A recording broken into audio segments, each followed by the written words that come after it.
आलासि हिसाबै बाथौमोन दिनै रायजो राजा नोंसोर बाथौ सिबिनायसोर मा बोसोन होनो गालांनो सारा आरो मा मेथाइ सिंगा दुलाराय बाथौ गौथुमनि बे बोसोरारि कनफारेन्सआव फैनानै जोबोद गोजोननाय मोनदों माने सोरगिदिं नायनानै धोरोमनि जिखिनि सावरायनायनि बा धोरोम सिबिनायनि जिखिनि आबहावा बे आबहावाखौ गोजोननाय आरो बुजिबावनो मोनबाय बाथौनि गिबि जोंनि फोसाबनाय खामानिया बे हरिसिंगानिफ्रायनो जागायजेननाय आसा खालामदों बिथांमोना जिखिनि खामानि मावलांबाय थादों मोजाङैनो मावलांबाय थादों धोरोमखौ फोसाबनाय गोजोर लाखिनाय बे खामानिखौ मोजां नांदों आरो बेवहाय जिखिनि सिबियारिफोरनि बा बाथौसाफोरनि बाहागो लानाय बे बाहागो लानायखौबो मोजां होननानै बुंनो हागोन बेनिखायनो आसा खालामनो हायो बिथांमोना इयुनावबो बाथौ धोरोमखौ फोसाबनायाव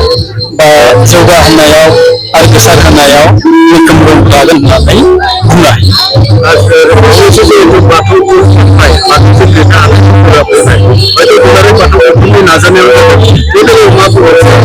बेखौ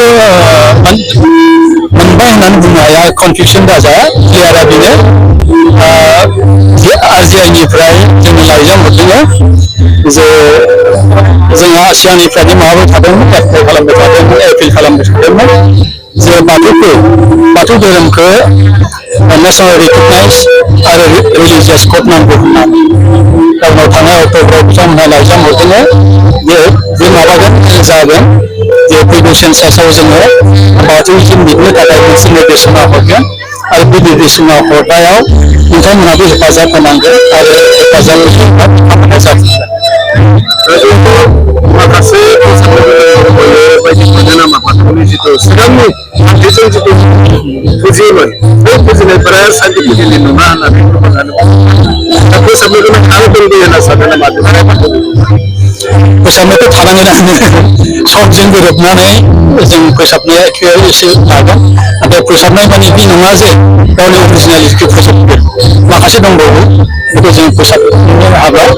आरो खेबसे खालामनो हाब्ला बयबो अनसायगोनखौ आसा खालामो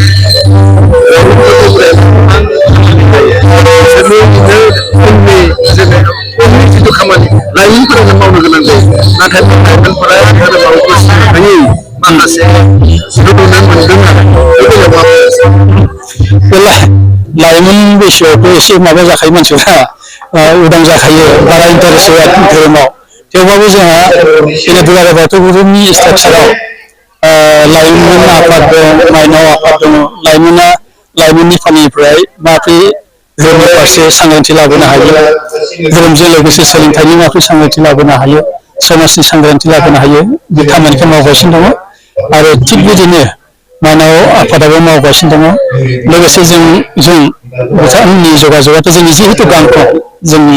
जों परामर्श लालायनानै खामानिखौ मावलाङो आसा खालामो बिथांमोननि दैदेननाया जुदि मोजां जायोबा होनब्ला गासै लाइमोनफोराबो धोरोमनि प्रति आकृष्ट जागोनखौ आसा खालामनो हायो